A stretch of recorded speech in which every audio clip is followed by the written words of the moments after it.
I remember the first time I heard the warning. I was just a captain back then. Captain John Mercer of the ISS Retribution, stationed at one of the outer colonies near the Orion Rift. It came through a fractured broadcast, some alien voice, desperate, trembling, half garbled by static. Do not attack the humans. You will never escape their wrath. Most of us thought it was a trick or a bluff. Some xenospecies trying to mess with comms traffic. The higher-ups ignored it. We laughed it off in the mess hall, but that was before the war started, before everything changed. The first strike came at Epsilon Eridani 3. No declaration, no formal notice. Just fire raining down from the sky, orbital bombardment that wiped out 2 million colonists in a matter of hours. The attackers called themselves the Kavor Dominion. Some ancient empire from deep space, arrogant as hell, thinking humans were just another primitive species to subjugate. They made one mistake. They left survivors. I got the call 2 days later. Fleet Command ordered us to regroup at Arcturus Station. Full retaliatory action authorized, they said. No more politics, no more diplomacy, just war. On the way there, I sat alone in my quarters, replaying that old warning over and over. Do not attack the humans. The voice had sounded almost terrified. When we reached Arcturus, I saw what was waiting, the largest human fleet ever assembled. Battlecruisers, carriers, stealth frigates, experimental weapon platforms, all lined up like a wall of steel, and the faces of the men and women on those ships, grim, cold. No one talked about surrender. No one talked about mercy. We were going to burn the Dominion to the ground. I was promoted to Fleet Commodore before the first wave launched. The brass said they needed aggressive commanders with a taste for blood. I guess I fit the bill. We hit their outer colonies first. Vacus Prime, Torm 7, Galveth's Reach. No warnings, no quarter. For every human they had slaughtered on Epsilon Eridani, we returned the favor tenfold. I ordered orbital strikes with kinetic rods that turned entire cities to glass. When their fleets tried to engage us, we tore through them like paper. Human engineering had outpaced theirs in ways they didn't understand. They'd brought plasma cannons and shielding tech that looked impressive on paper, but we had railguns that fired rounds at 18 kilometers per second. Point defense grids that shredded their missile swarms, AI-guided torpedoes that hunted ships like wolves. And worst of all, we fought like demons. Humans don't break easily. They don't surrender when their backs are to the wall, and when they taste blood, they become something else entirely. That was when we started picking up more of those garbled warnings, alien distress signals on every frequency. You could hear the fear in their voices now. Do not attack the humans. They do not stop. They do not forgive.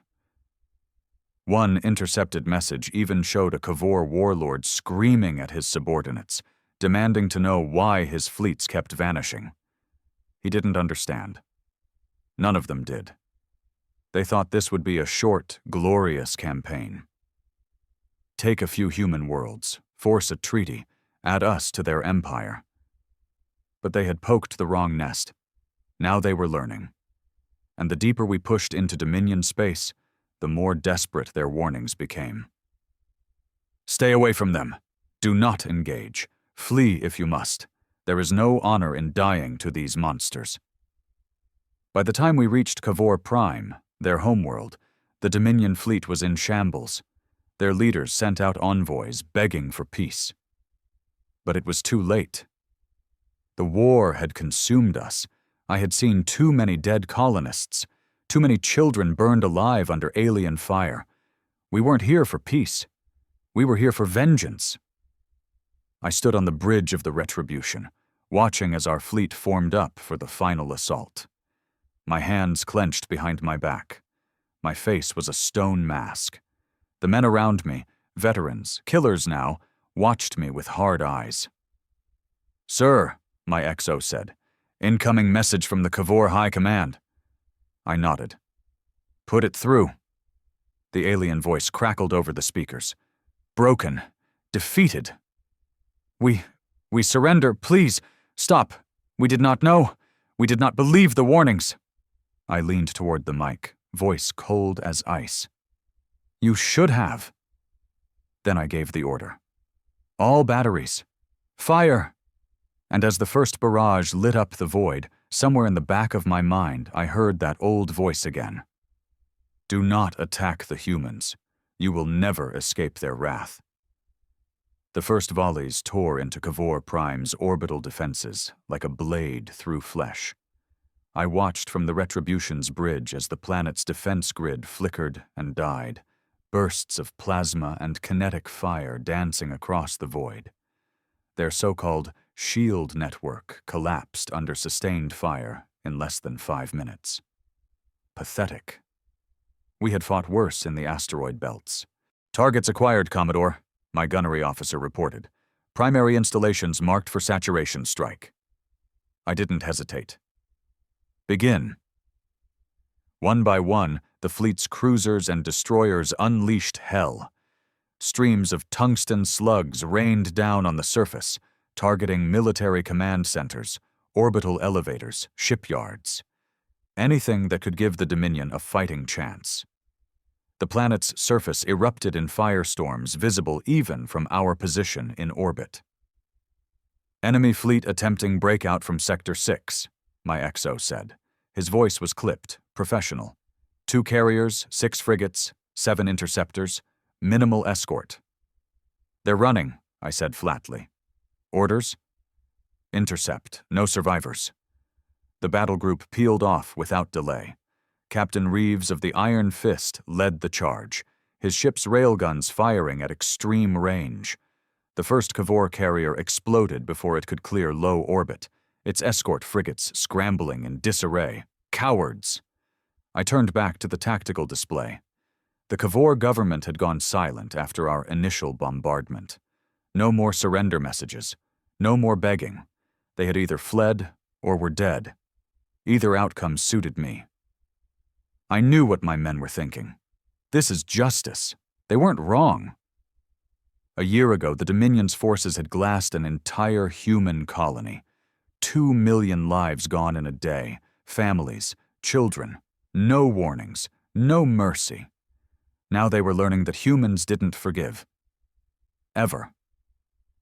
The bridge was quiet, save for the hum of equipment and the occasional murmur of reports. I walked the length of the command deck, watching my crew. They were focused, efficient, deadly. I could see the hard edge in their eyes. Veterans of this brutal campaign. No one questioned the mission. No one doubted what we were doing. And why should they? We weren't the ones who started this war, but we would damn well finish it. Commodore, my communications officer called, frowning. Picking up another broadcast? Strange frequency? Source. Unknown. Could be deep space relay. It's weak, fragmented. I nodded. Boost it. Let's hear it. The speakers crackled. Then a voice came through. Another alien transmission, choppy and distorted but unmistakably panicked. To all remaining forces, do not engage the humans. Withdraw immediately. They do not stop. They do not forgive. It wasn't from the Kavor. The language was different. Origin? I asked.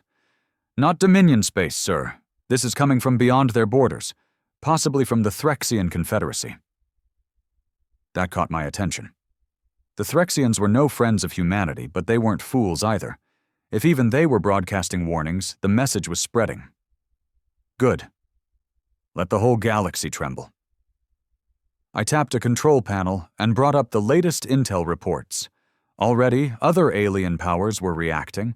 Fleets pulling back, trade convoys rerouting, neutral zones expanding. The humans weren't just fighting a war anymore. We were becoming a force to be feared. I stared at the growing list of intercepted messages, warnings, desperate pleas, terrified voices. Do not attack the humans. You will never escape their wrath. They destroyed the Dominion's fleet. Our envoys report entire sectors burning. I closed the file and looked out through the forward viewport. Below us, Kavor Prime burned, a planet consumed by the consequences of its leader's arrogance. And we weren't finished yet. "Prepare the ground assault," I ordered. "Deploy shock troops to key zones. I want their high command found and eliminated." "Yes, sir." The orders rippled through the fleet. Dropships launched in waves, descending toward the ravaged surface. Each one carried elite human soldiers. Battle-hardened, unflinching, driven by the same need for retribution that had fueled this entire campaign. I watched them go, a cold satisfaction settling in my gut. This wasn't just war. It was a message. To anyone else watching from the shadows. An hour later, I was in the command briefing room, reviewing the latest recon feeds from our troops on the ground. The Kavor cities were in chaos. Military resistance collapsing, civilians fleeing in terror. Our forces were moving sector by sector, clearing bunkers, executing strategic strikes. A transmission came through from Colonel Briggs, leading the assault on the Capitol spire. "Commodore, we've breached the primary command complex. Minimal resistance. We found members of the Dominion Council. What's left of them?" "Status?" I asked. Briggs gave a grim smile. "Cowards, hiding in an emergency shelter. They're surrendering. Begging, actually." "Understood. No broadcasts. No public statements." He nodded. "Orders?" "Eliminate them." No hesitation. No mercy. They had ordered the slaughter at Epsilon Eridani. They would pay in kind. I cut the link and leaned back in my chair, the weight of the campaign pressing against me. We were winning. No, we had won. But victory was a hollow thing. The dead didn't come back. The scars would last forever. The only comfort was knowing that no other species would make the same mistake again. "Sir," my XO entered the room. "Long-range scans picking up new contacts. Unknown configuration." "Hostile?" "Too early to tell. They're keeping distance, possibly observing." I stood. "Bring us to alert status. Ready the fleet." "Yes, sir." An hour later, I stood once again on the bridge, eyes locked on the tactical display. A new fleet hovered at the edge of the system. Sleek, unfamiliar ships with markings we didn't recognize. "Signal them," I ordered. Our hails went unanswered. But then at last, a single transmission came through, audio only. "Human Commander, we are observers, not enemies." I exchanged a glance with my XO. "Identify yourselves." A pause. "We are the Valari Ascendancy. You do not know us, but we know you, and we have seen what you are capable of." The voice was calm, almost reverent, no trace of threat. "We offer advice. Be cautious. The galaxy watches you now, and not all will remain neutral." I answered coldly. "Let them watch. They will learn what the Kavor learned." A brief pause, then the voice replied, "Many already have." "The warnings are spreading. Entire sectors speak of your wrath. But take heed. Others may unite against you, if fear turns to desperation." A veiled warning, perhaps, or genuine counsel. It didn't matter. "We will deal with them if they do," I said. "And if they attack, well, they've been warned." The transmission ended. Later, in the dim silence of my quarters, I sat alone, staring at the stars beyond the viewport. The war wasn't over, not truly. The Kavor were broken, but new enemies would rise. New challenges would come. I knew that. Every man in the fleet knew that. But something deeper had changed. Humanity wasn't just fighting for survival anymore. We had become something else. A force to be feared. A species no longer underestimated. And across the galaxy, in the dark corners of distant space, the warning now echoed louder than ever. Do not attack the humans. You will never escape their wrath. I smiled. A cold, grim smile. Let them come.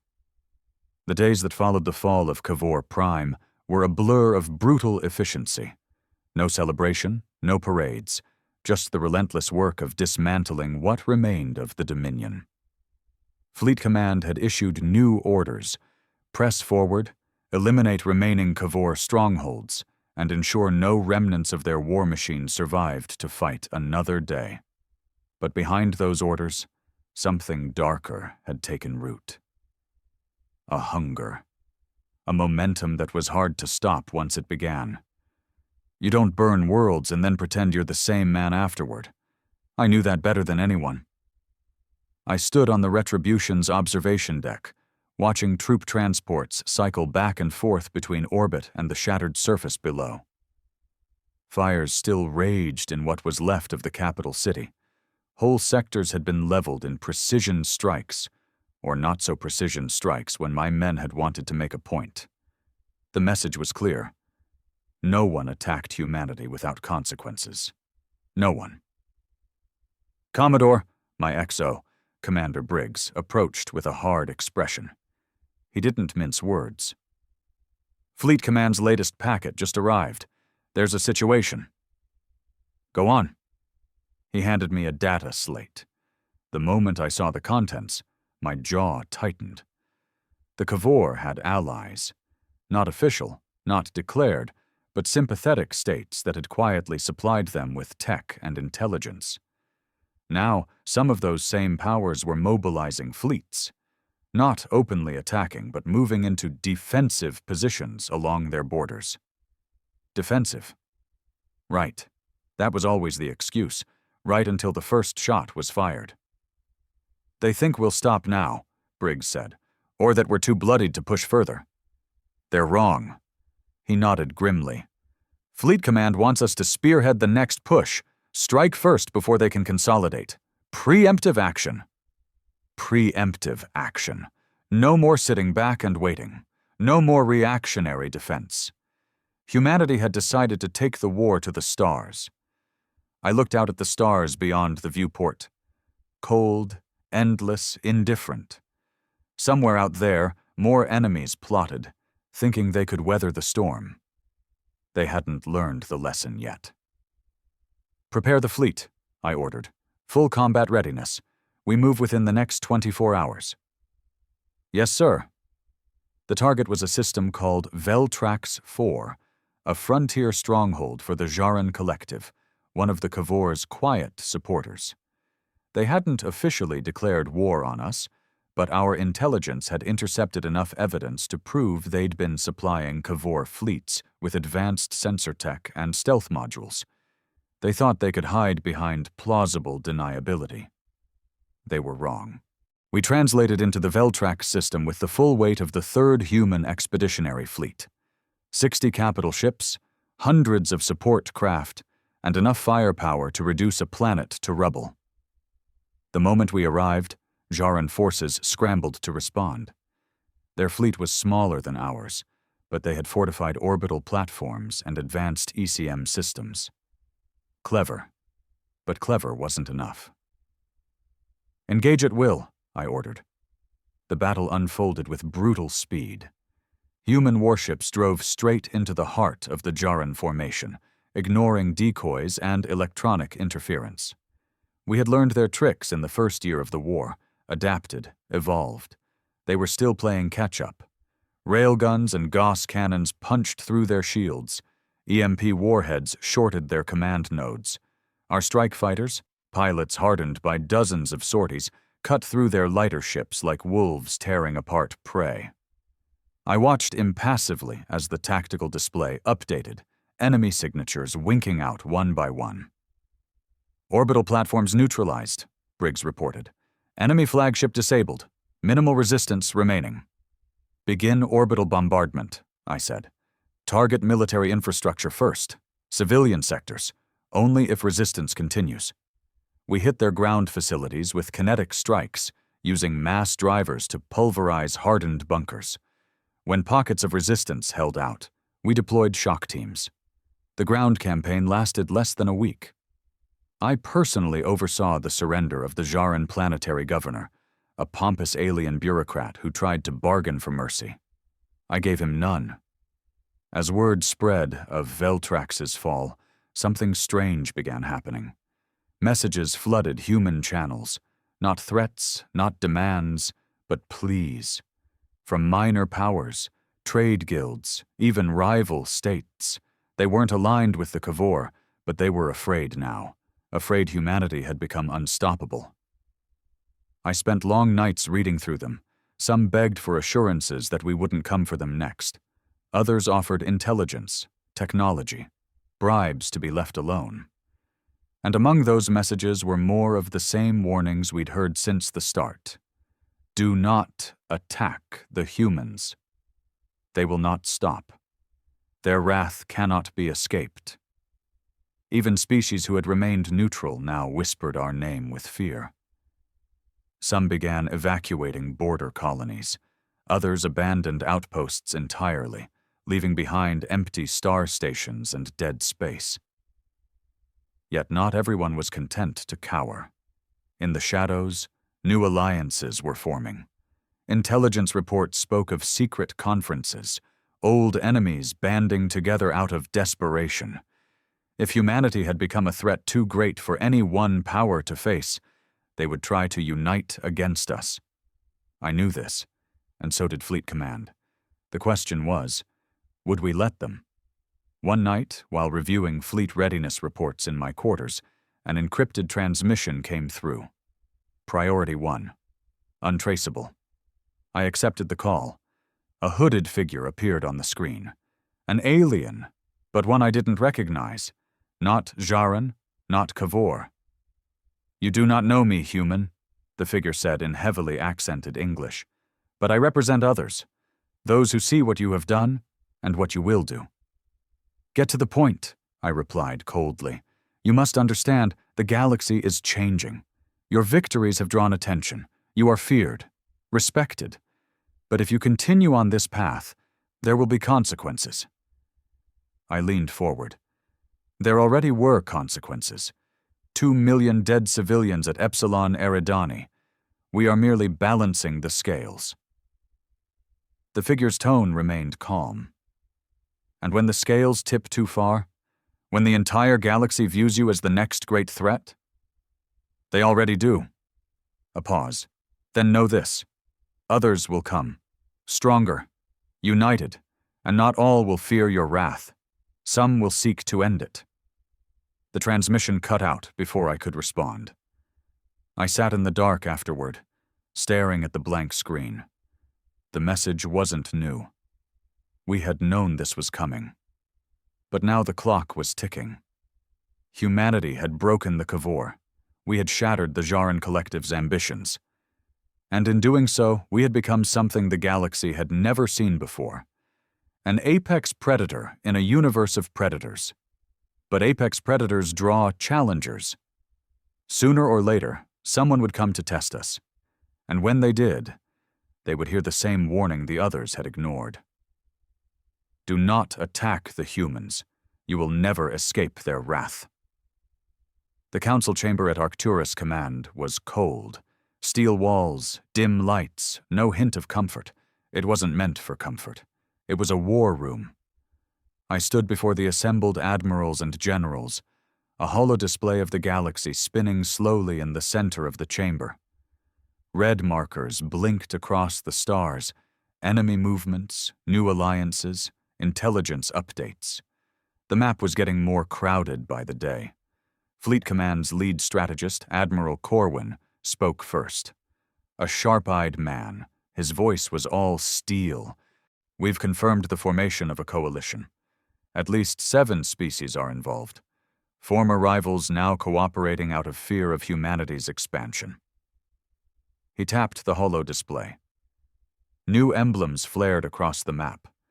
The Threxian Confederacy, the Karvath Enclave, Valari Ascendancy, even though they had once claimed to be mere observers, and others, lesser-known powers drawn together by desperation. They call it the Concord of Preservation, Corwin continued, his lip curling in disdain. Their stated goal is containment, to prevent further human aggression. Containment, The polite word for blockade, for strangling supply lines, for surrounding us. I crossed my arms. How strong are they? Combined, substantial, not larger than our fleets in raw numbers, but their logistics span multiple sectors. They're using deep space relay networks we haven't mapped yet, and they're coordinating through secure channels we've only partially penetrated. I glanced around the room. Every officer here had blood on their hands from this war. None would flinch. But even so, this was no longer a series of isolated battles. It was becoming a full-scale galactic conflict. They'll come at us on multiple fronts, I said. Force us to stretch thin. Corwin nodded grimly. That's their plan. The Supreme Commander of the Navy, Admiral Hurst, spoke next. He was old school, a man who had seen humanity's first fumbling efforts at interstellar war and had shaped the doctrines we now used to burn worlds. If they want a war, Hurst said, voice low, they'll get one. But this time, we must be deliberate, surgical. Every strike must send a message. He turned to me. Commodore Mercer, you'll lead the vanguard. No hesitation. I nodded once. Targets? Multiple, Corwin said. You'll strike the Valari first. They're hosting key logistical hubs for the coalition. Cut them down, and the others will bleed supplies. I felt a grim satisfaction settle in my chest. The Valari had watched our rise with cold calculation, pretending neutrality while feeding intelligence to our enemies. Now they would pay for that cowardice. Within 72 hours, the Retribution and a new strike fleet translated into Valari frontier space. We came in hot. No diplomacy, no warning. That era was long past. Their border stations opened fire the moment we crossed into their system, but it was desperate and disorganized. Our battle group advanced with methodical precision, railgun rounds punching through their defensive satellites, fighters swarming past in coordinated waves. The Valari had advanced stealth tech, true, but against the tracking systems we'd developed over 2 years of war, they were naked. Every cloaked ship that tried to ambush us was shredded by our AI-driven point defenses and proximity mines. It was almost clinical. We smashed their primary refueling stations, destroyed supply depots, targeted deep space relays with long-range torpedoes. The message was clear. Your alliance cannot protect you, and just like before, the transmissions began. Not threats, please. Human Commander, cease your attack. We seek no open war. This is a misunderstanding. A misunderstanding. I laughed bitterly when I heard it. These cowards had spent months feeding our enemies intelligence, and now that the fire was at their door, they wanted mercy? Number I opened a channel. My voice went out across their system, raw and cold. You were warned. You chose to side with those who slaughtered our people. Now you will reap what you sowed. No further reply came. Only more explosions on the sensors as our strikes hit home. After the Valari system lay crippled, we regrouped at Arcturus station. Reports flooded in, raids by conquered forces, skirmishes along the outer colonies. The galaxy was moving fast now, but something else caught my attention. A strange pattern in the intercepted transmissions. Warnings, yes, but also fear of something deeper, something new. Do not attack the humans, but also beware, they are changing, becoming something else. I brought the report to Admiral Hurst. He frowned as he read it. What's your take? He asked. I exhaled slowly. They've seen what we're capable of, but now they fear what we might become. He nodded, understanding. They should. I wasn't the same man who had commanded the Retribution at the start of this war. None of us were. After 2 years of ceaseless conflict, after watching entire worlds burn, something inside us had hardened. Broken, maybe. We didn't fight for survival anymore. We fought to dominate, to ensure no one would dare challenge humanity again. And the galaxy knew it. 1 week later, new intelligence changed everything. Our deep space scouts intercepted a high-level Concord transmission. It confirmed what I had suspected. They were preparing a coordinated multi-front assault. Not just raids, an attempt to crush human forces and sever our supply lines in a single massive strike. They would hit Arcturus, Sol, and Proxima Gate simultaneously. Their fleets were already on the move. I was called back to the War Council. The room was tenser this time. No bravado, just the grim calculus of survival. "We have a narrow window," Corwin said. "If we strike first, we can disrupt their staging grounds and force them to delay or scatter." Hurst looked at me. "Commodore Mercer, you'll lead the first wave. Penetrate deep into their staging sectors. Hit them hard enough that they can't launch a unified assault." I met his gaze without flinching. Understood. The mission was simple in concept, suicidal in execution.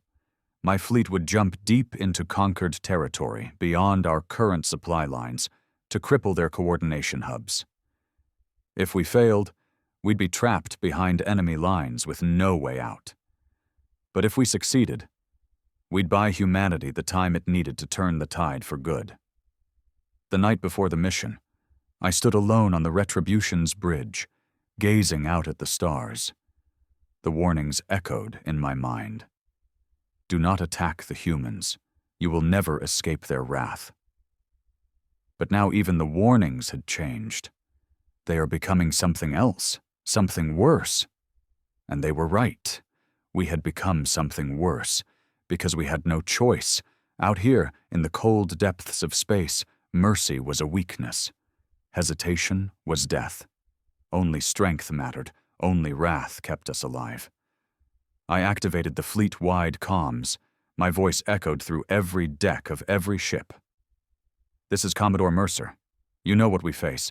The enemy comes not to negotiate, but to end us, to chain us again. But they have forgotten what they started. They have forgotten the worlds they burned, the families they slaughtered. We will remind them. We will show them that humanity does not kneel, and we will carve our warning into the stars. Do not attack the humans. You will never escape our wrath. Prepare for jump." The fleet engines rumbled to life. The stars shifted as our ships aligned for translation. The war was about to enter a new phase, one from which there would be no turning back. And as the countdown began, I smiled grimly to myself. Let them come. The fleet translated out of the void in perfect formation. 12 capital ships, 30 fast attack destroyers, and 3 carrier groups. It wasn't the largest force humanity had ever assembled, but it was fast, hard-hitting, and built for one purpose, to punch straight into the Concord's heart and leave a trail of wreckage behind. The target? Nthalos system. A remote but critical staging ground where Concord forces were gathering their supply ships and coordinating fleet movements. Intelligence suggested the system was lightly defended, or at least, that's what our analysts had hoped. I had no such illusions. As the stars stabilized on the main display, the truth was immediately clear.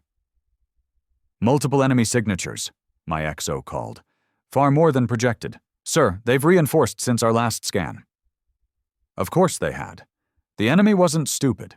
They knew humanity had been probing their networks. They'd anticipated a preemptive strike. Now we were facing a full battle group, almost equal in size to our own, but numbers weren't everything. Not in this war. "Battle stations," I ordered calmly. "Form spearhead formation. Break through their center and drive for the primary relay station." "Yes, sir!" klaxon sounded throughout the Retribution. The crew moved with practiced efficiency.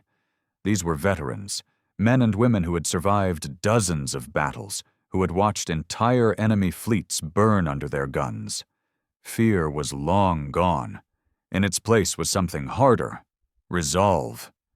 The enemy came at us fast: Threxian cruisers, Karvath plasma frigates, Valari stealth ships, an eclectic mix of technologies barely held together by desperation and a shared hatred of humanity. But they lacked cohesion. We had drilled for this. Fire control. Prioritize command ships, I ordered. Disrupt their coordination. Railgun batteries on the Retribution roared to life, sending hypervelocity slugs tearing through enemy formations.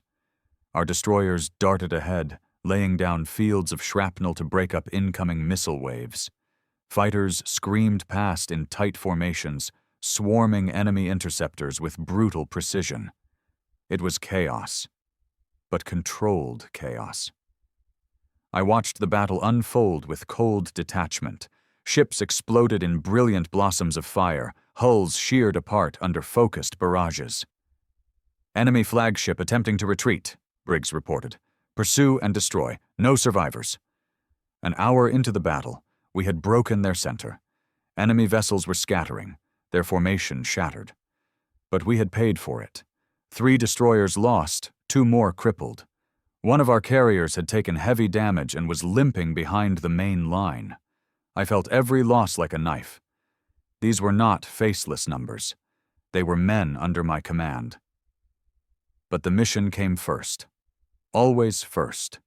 We have a clear vector to the relay station, Briggs said. Take us in. The Nthalos relay was a massive construct, half a kilometer across, bristling with communications arrays and command uplinks. It was the nerve center of the Concord's operations in this sector. Destroy it, and their coordination would unravel for weeks. As we closed in, enemy point defenses opened fire, but it was too late. Our remaining carrier launched wave after wave of strike bombers. I watched the feed as the first wave punched through, torpedoes slamming into the relay's core. Explosions rippled across its superstructure. Then came the final barrage. Our dreadnought Vanguard fired its spinal railgun, a kinetic lance that tore the relay in 2. The station disintegrated, debris scattering across the system. We had done it. The Concord's forward staging in this sector was crippled. But there was no time to linger. The enemy wasn't blind. We had already intercepted transmissions calling for reinforcements from neighboring systems. Within hours, this sector would be swarming with hostile fleets. Prepare for extraction jump, I ordered. All ships, tight formation, no stragglers. Yes, sir! As the fleet moved to jump coordinates, the comms officer turned to me with an urgent tone. Sir, new transmission, priority channel, unknown source. I frowned. On screen. The display flickered. Then an alien figure appeared. Tall, gaunt, clad in ceremonial armor. A Valari warlord, by the markings. His voice was sharp, cold. Human commander, you think this victory means something? But you are only accelerating your downfall. I stared him down. We fight because your kind forced us to. We warned you. You chose this war. And you choose to escalate it beyond containment. Now the others will come. You cannot fight the entire galaxy. I smiled. A cold, grim smile. We'll see. The screen cut out. The fleet jumped back to friendly space, battered but victorious.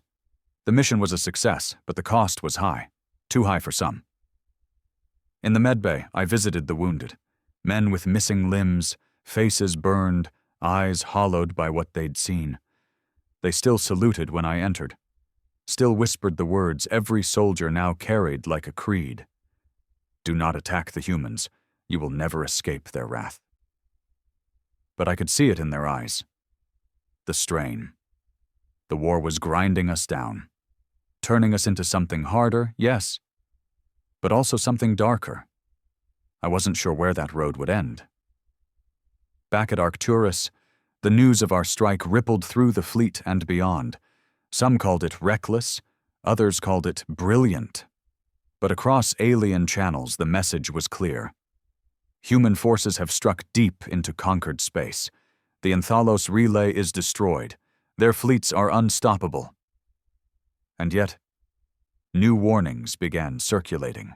Warnings not from the conquered, but from neutral observers.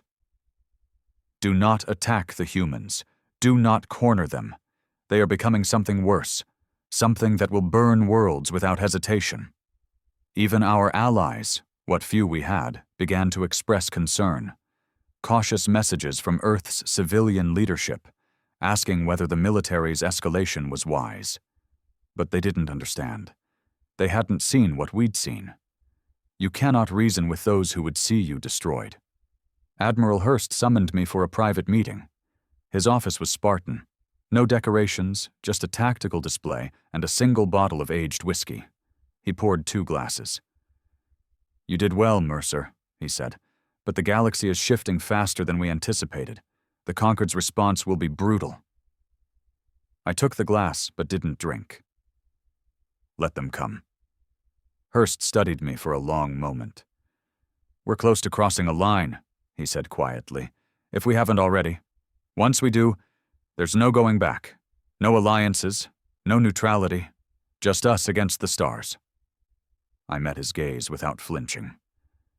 "Then let it be us against the stars." He nodded slowly, as if that was the answer he'd expected. "Get some rest, John," he said, using my first name for the first time. "You'll need it. The next phase is coming fast." That night, I stood alone in my quarters, gazing out at the void. I could feel it, the weight of the war pressing down. The galaxy was closing ranks. The Concord would strike back with everything they had. And humanity was no longer fighting for revenge.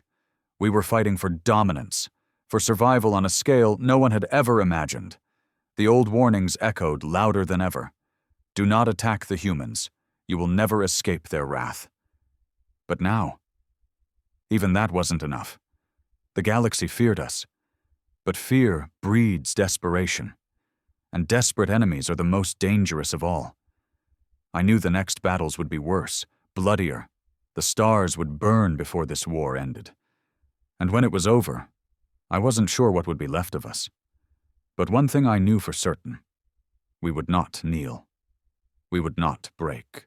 We would carve our place in this galaxy in fire and blood if we had to. It came faster than even I expected. Barely 3 days after our strike on Nthalos, the first reports hit Fleet Command like a hammer blow. Multiple Concord fleets mobilizing simultaneously, not in scattered raids, but in coordinated waves across 3 fronts. Admiral Corwin stood grim-faced at the central holotable in Arcturus Command, stars shifting and blinking red across the map. The Sol Corridor, the Arcturus Sector, Proxima Gate. "This is it," he said bluntly. "Their counteroffensive." I stood opposite him, arms crossed, watching the tide of data. It wasn't just military formations anymore, whole civilian sectors evacuating, trade convoys redirected or vanished, black market rumors of mercenary fleets being hired to supplement the Concord's forces. They weren't going to try to contain us anymore. They were coming to break us. Admiral Hurst entered then, eyes burning with that cold fire only men like him possessed. "We always knew this was coming," he said. "They're throwing everything they have. If we falter here, humanity becomes prey again. There is no room for error." Corwin nodded. "We've drawn up deployment plans, but the sheer scale. They're fielding at least 5 main fleets." I studied the display. If we stay on the defensive, we bleed slowly and die. We need to hit their supply lines, disrupt the offensive, force them to fight on our terms. Hurst looked straight at me. "Exactly why you're here, Mercer. You'll command Task Force Omega.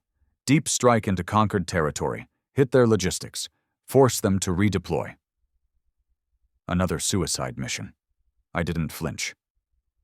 "When do we leave?" "Within 48 hours. By the time I returned to the Retribution, the mood across the fleet had shifted. No more talk of if we were going to face the Concorde's hammer, only when. The ship was a living machine now, crew moving like gears in a clock, weapons crews running endless drills, engineers pushing the reactors and AI battle cores to peak readiness. I gathered my senior officers in the main war room. "You've seen the reports," I told them. "This is no longer about retribution. This is about survival. We take this fight to them, or we watch Earth burn." No one argued. Commander Briggs spoke first. "Targets?" I pulled up the data. Karvath Sector 12, a cluster of deep space logistics hubs critical to the Concorde's offensive staging. Intelligence suggested they were poorly defended, because until now, no one had dared strike that deep into their space. We would dare. The fleet moved out under heavy jamming screens. Every ship carried Black Ops stealth tech and long-range fuel reserves. We wouldn't be returning soon. As we translated through the first jumps, I stood alone on the observation deck, watching the endless black. Even here, the warnings echoed through alien space, intercepted on every channel.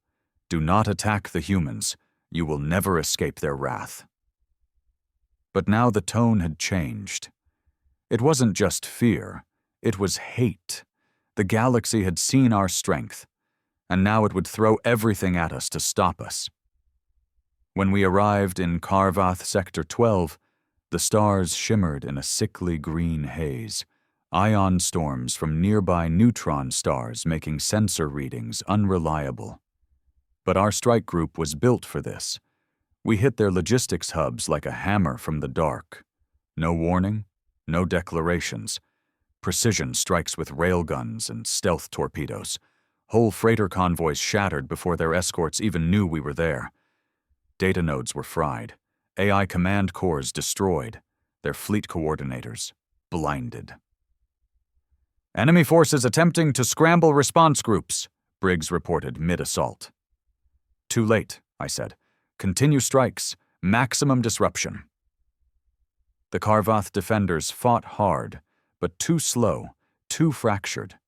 Their tech was advanced, but their crews weren't forged in years of total war like ours.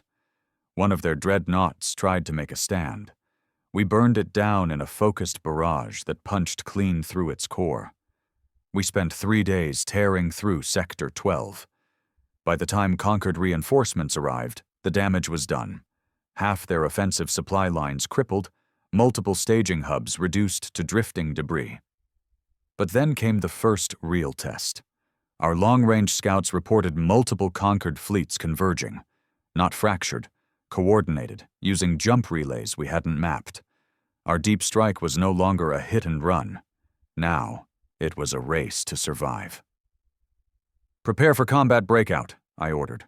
"Full burn to extraction coordinates. No formation holds. Priority is speed and survival." "Understood." The fleet moved fast, too fast for standard battle cohesion, but discipline held. Behind us, Concord ships swarmed, their signals growing stronger by the hour. I stood on the Retribution's bridge, watching the pursuit unfold. We were punching back hard, destroying flanking forces, laying mines, disrupting pursuit. But the enemy was adapting. "Sir, priority transmission coming through," my comms officer shouted. "Source?" "Unknown. Scrambled, but human frequency." I frowned. "Put it through." The voice that crackled through was one I hadn't heard in months. Admiral Rayner, commanding one of our deep patrol groups. "Mercer, this is Rayner. Pull back to coordinates Theta 9. It's a trap. Concord has seeded the extraction corridor. If you run the plotted vector, you'll be boxed and annihilated." I didn't hesitate. "Helm, adjust course to Theta 9. Prepare for emergency jump." The shift saved us. Barely. As we diverted, our sensors lit up with hidden Concord ambush groups, exactly where the original jump vector had pointed us. They had learned from Nthalos. They were trying to wipe us out completely, but they had underestimated our adaptability. Again. After a brutal running battle through the fringe systems, we finally punched through to friendly space. Barely. Our fleet was down 5 more ships. The Retribution herself had taken a near miss on her port side, leaving scorched armor and half a weapons battery offline. But we had crippled their offensive momentum. The entire Concord push had been delayed, Reports confirmed at least 2 enemy fleets forced to pull back to resecure their shattered supply chain. Back at Arcturus, I met again with Admiral Hurst. He looked older now, lines etched deep, eyes burning brighter than ever. "You've bought us time," he said. "But they'll come harder now. They've tasted our steel. Now they want blood." I nodded grimly. "Then let them come. They still don't understand." He raised an eyebrow. "What don't they understand, John?" I leaned forward. "This isn't about fleets anymore, or systems, or even survival. This is about dominance. They tried to end us. They tried to shatter humanity, and we will show them, show the entire galaxy, that we will not be broken, we will not kneel.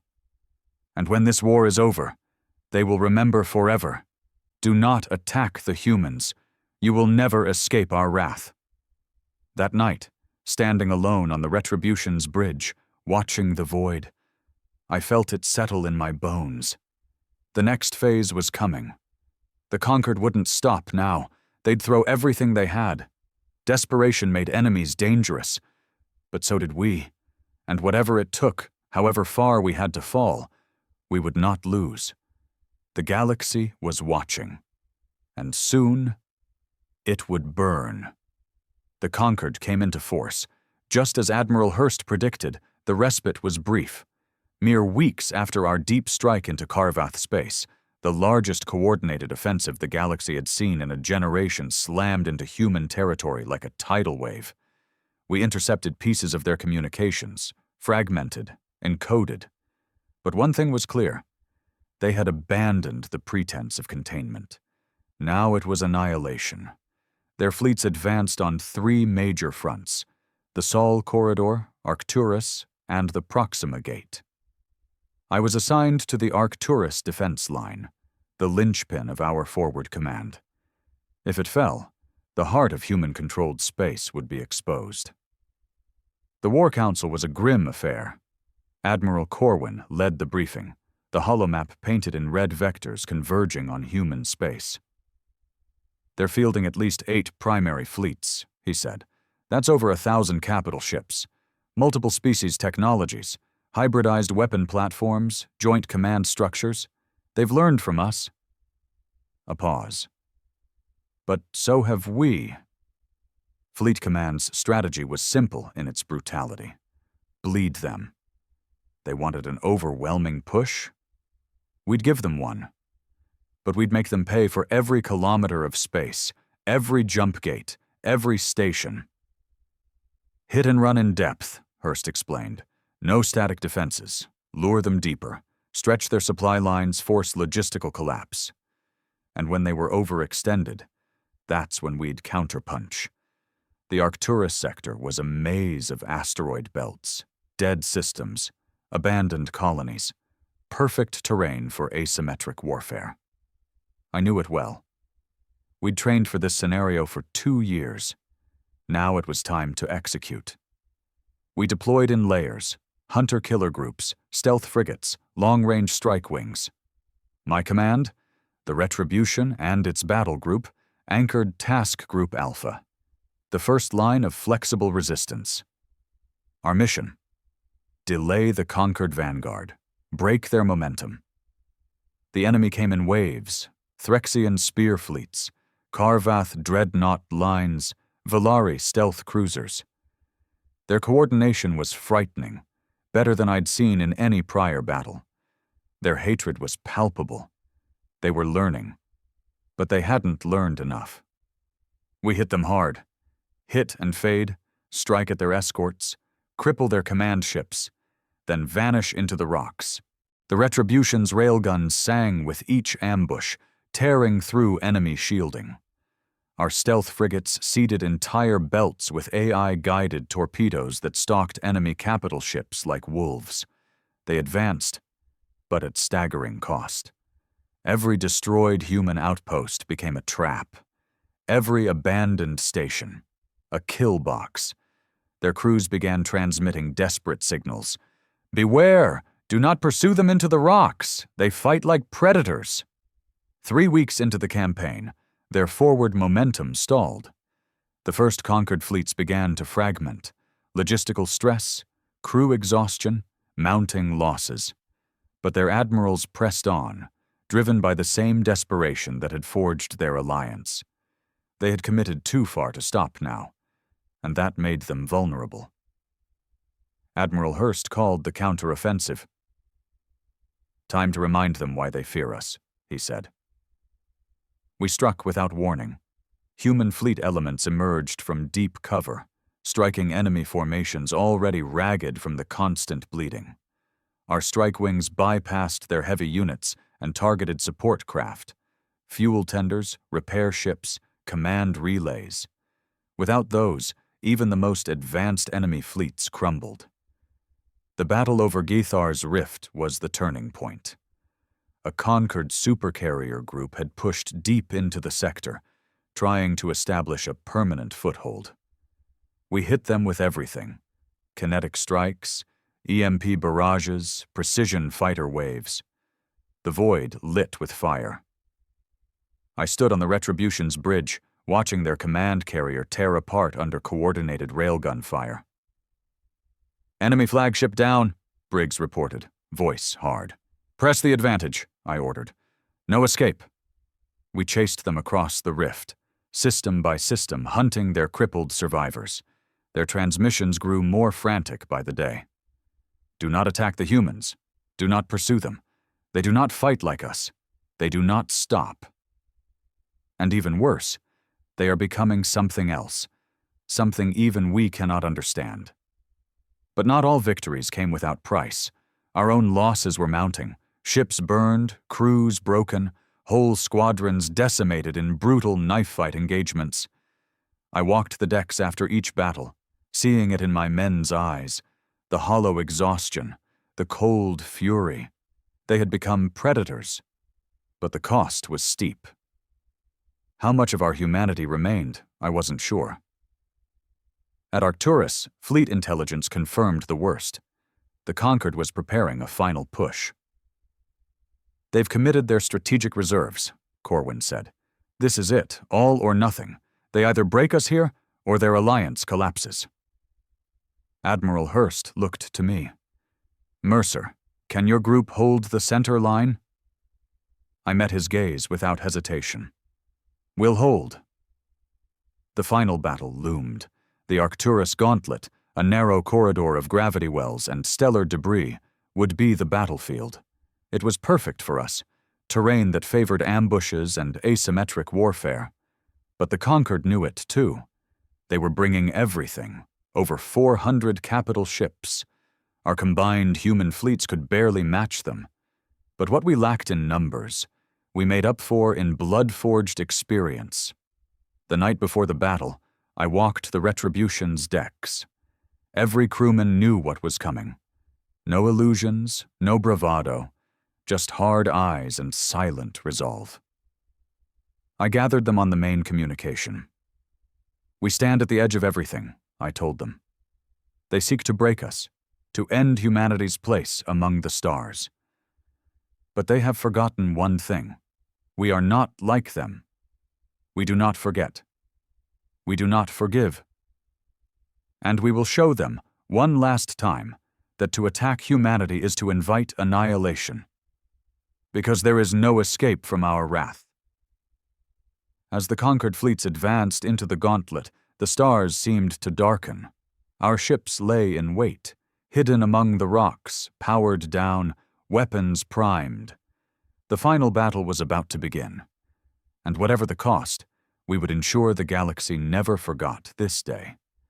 They came like a storm. 400 Conquered capital ships surged into the Arcturus gauntlet, weapons hot, formation tight, sensors blazing. This was it, their final gamble. Break humanity here, and the war was theirs. But they had stepped into a trap forged from blood, steel, and human wrath. Our fleets lay hidden, buried in asteroid fields, deep under magnetic shadows, powered down to avoid detection. Every ship had standing orders. Wait for my signal. No early fire, no panic. When they commit, we strike. I stood on the Retribution's bridge, calm as ice, watching the enemy advance on the tactical display. Fleet elements entering kill zone, Briggs reported quietly. Estimated 20% committed. Not enough, I said. Wait. The seconds crawled. The enemy pressed deeper, unaware or unwilling to turn back. Desperation had blinded them. 40% committed, Briggs whispered. Still not enough. At 60%, the enemy vanguard passed the final navigational marker. Their heavy carriers had exposed flanks. Their battleship screens were stretched thin.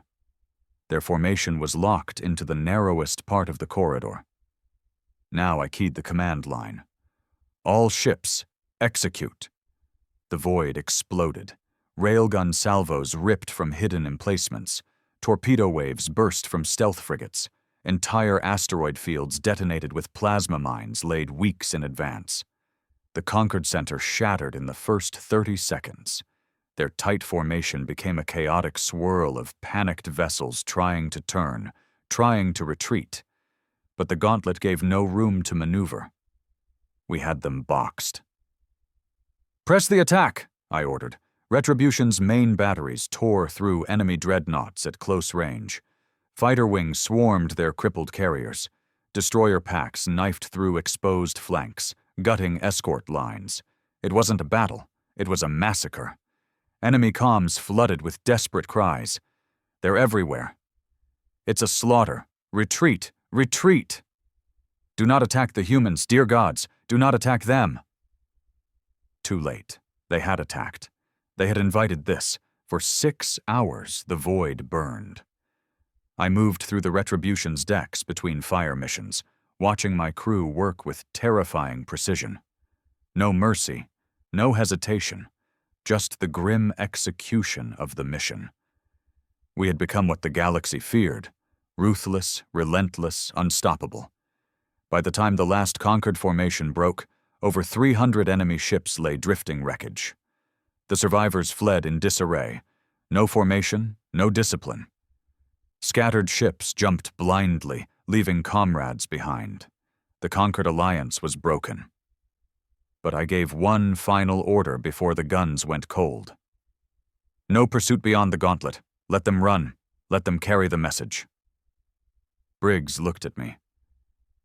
To spread the warning? I nodded once. To make sure the next generation remembers. As the wreckage drifted and the fires dimmed, a cold silence settled over the fleet. Victory, but not celebration. We all knew the price. In the days that followed, alien channels exploded with transmissions. The conquered has fallen. The humans are unbeatable.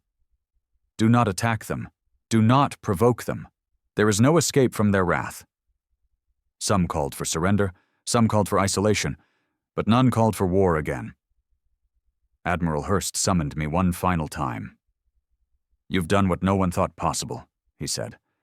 His voice was tired, but his eyes burned. You've made the galaxy fear us. I met his gaze. And now? He exhaled. Now we hold the line. We rebuild, and we remind them every year, every decade, that humanity does not kneel. The official orders came down days later. Human fleets to maintain full readiness for the foreseeable future. No peace treaties, no disarmament, only deterrence, by strength, by memory. The galaxy had seen what we could do. Now they would remember. I returned to the Retribution, now the most decorated warship in human history. But I felt no pride, only a cold certainty. We had crossed a line that could never be uncrossed. The galaxy feared us now. But at what cost? I looked at my reflection in the viewport. Hollow eyes, hard face, no turning back, no softness. Just this truth, echoing across the stars. Do not attack the humans. You will never escape their wrath. And if they ever forgot, we would remind them. In fire, in steel, and in blood.